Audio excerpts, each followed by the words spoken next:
What's the biggest mistake that we make in business when it comes to influencing other people? In a business context, we have many opportunities to be able to influence other people, starting with our work colleagues, followed by the team that we may be managing. Also, other departments in the company, the sales department, the business development department, the marketing department. Also, our managers, our bosses, working our way all the way up the chain to senior management. We want to be able to influence them as well. Also, remembering our suppliers, our customers. Now, you may be wondering, hey Paul, why do I want to influence all these different people? And it's a very, very good question. And let's just quickly answer that one right now. The reason we want to influence other people is because we at work or at home, we want to get results in our life. And if I have to work on my own and do everything myself, it's a very tough job.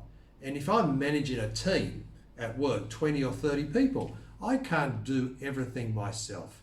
I have to be able to manage them so I can influence them to get the job done. Now, I may not be in the office all the time.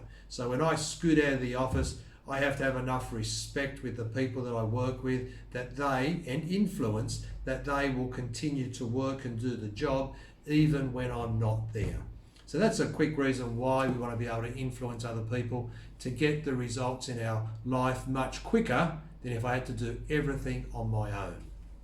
Now, what's the biggest mistake that we make when it comes to influencing other people? Very quickly, what happens is to influence someone, we have to have a good connection. We have to have respect for the other person. We have to have a really deep connection, an understanding of each other, so we have the power of influence. And when we're influencing someone, we're moving them from an undesired place to a desired place where it's a win-win situation for both of us. Now, if you can imagine going out on your very first date, and when you go on your first date, you have a great night. You bond, you build some rapport with each other, you get on well. And then at the end of the night, the partner says, hey, I think we should get married. And you think, goodness me, after you finish laughing out loud at the person, you might say something like this: what do you mean? We only just met. I don't even know you. We haven't really got much of a deep connection.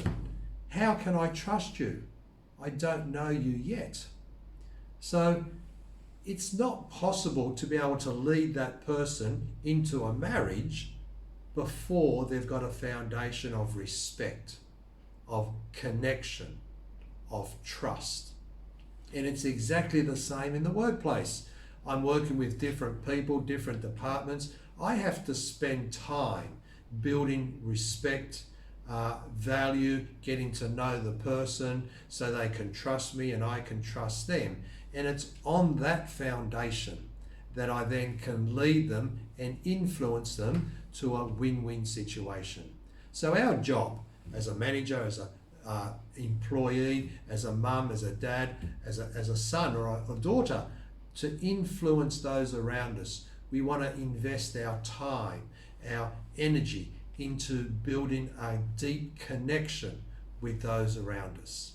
It's like our friends. We can generally influence our friends quite well because we've got a deep connection, we've got rapport, they respect us, they know us, and they trust us. If we want to have that same influence with our work colleagues, if you're in sales and you want to be able to influence the person in front of you to purchase your product or service, and you know that your product or service is awesome for them, it will really change their life and make their life better, we have to develop the skill to be able to influence them to make the decision. And that can only happen when we have deep connection, we have respect and trust. And that's what we need to do. Build that up. Once we have it, now we can influence. So if you try to influence someone, say in the workplace, and they resist, they don't follow you, guess what? We have to take a step back and say, listen, possibly I need to build more connection with this person. They don't really trust me yet. They don't really respect me yet.